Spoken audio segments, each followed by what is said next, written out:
చిరంజీవి గారితో అసోసియేషను లేకపోతే అదర్వైజ్ ఇంకా అంతకన్నా పెద్ద అసోసియేషన్ ఏముంటుందండి చిరంజీవి గారి కన్నా సినిమా ఇండస్ట్రీలో. అవునన్నా. అది తలుచుకున్నప్పుడల్లా మీకు ఏమనిపిస్తుందంటే ఆయనకున్న ఇమేజ్ మీ మీద, ఆయనకున్న మీ మీద ఉన్న ఇంప్రెషను అది మీ కెరీర్లో రిఫ్లెక్ట్ అవుతున్నదని అనుకుంటారా? డెఫినెట్గా అండి. ఎందుకంటే చిరంజీవి గారు అంటే చిన్నప్పటి నుంచి అందరూ చెప్తూ ఉంటారు, కానీ ఫ్యాన్స్ అది చిన్నప్పటి నుంచి ఆయన సినిమాలు చూస్తూ పెరిగాము.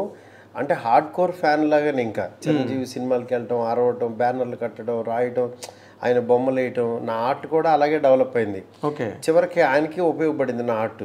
అట్లా అలా నేను పెరిగిన వాడిని, అలా ఇదైన వాడిని. చిరంజీవి సినిమాలు అంటే అంత పిచ్చి ఉండేది.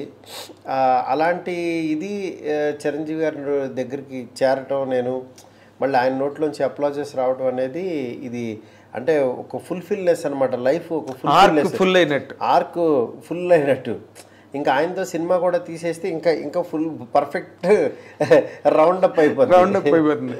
అదే అసలు నేను ఆ పాయింట్కే డ్రైవ్ చేయబోయాను, మీరు వచ్చేసారు మధ్యలో. సార్ ఇప్పుడు నార్మల్గా ఇప్పుడు this is a time where Chiranjeevi గారు is listening to many scripts. అవును, కొత్త వాళ్ళకి కూడా చేస్తున్నారు. ఎవరి దగ్గర ఏ మెరిట్ ఉందన్నా both the hands is inviting young merit.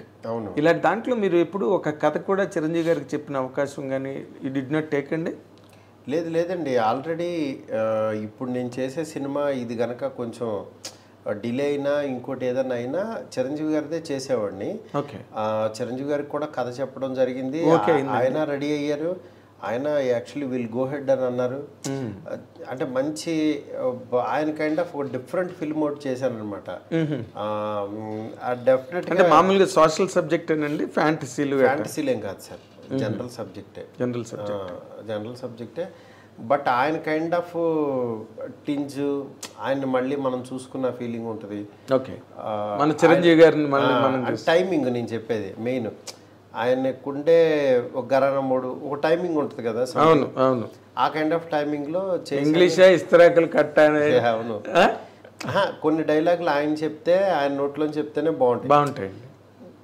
ఆయనే కదండి, నేను చూస్తున్నా కదా, ఒక్కొక్క స్టార్ కి యాక్చువల్ గా ఒక్కొక్క ఇది ఉంటుంది, ఒక టైమింగ్, కోడ్ ఉంటుంది.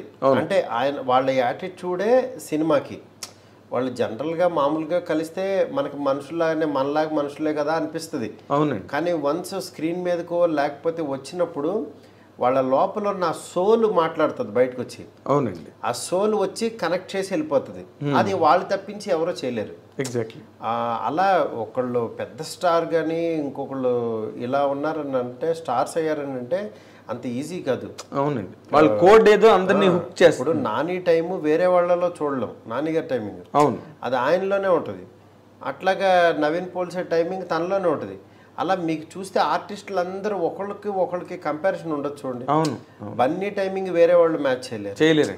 ప్రభాస్ గారి టైమింగ్ వేరే వాళ్ళు చేయలేరు. అట్లా ప్రతి ఒక్కళ్ళు ఒకళ్ళకొకళ్ళు స్పెషల్ టచ్ ఉంటుంది ఒకటి. సో అయితే చిరంజీవి గారిది మీకు ఓకే అయిపోయింది? ఎప్పుడో అయిందండి. అవునా? అయితే మీరు ఇప్పుడు ప్రభాస్ గారి సినిమా తర్వాత ఏమో చూడాలి ఎలా వెళ్తానో. వెళ్తా డెఫినెట్గా. మొన్న కూడా డిస్కస్ చేసాము. టైం సెట్ అవ్వాలి.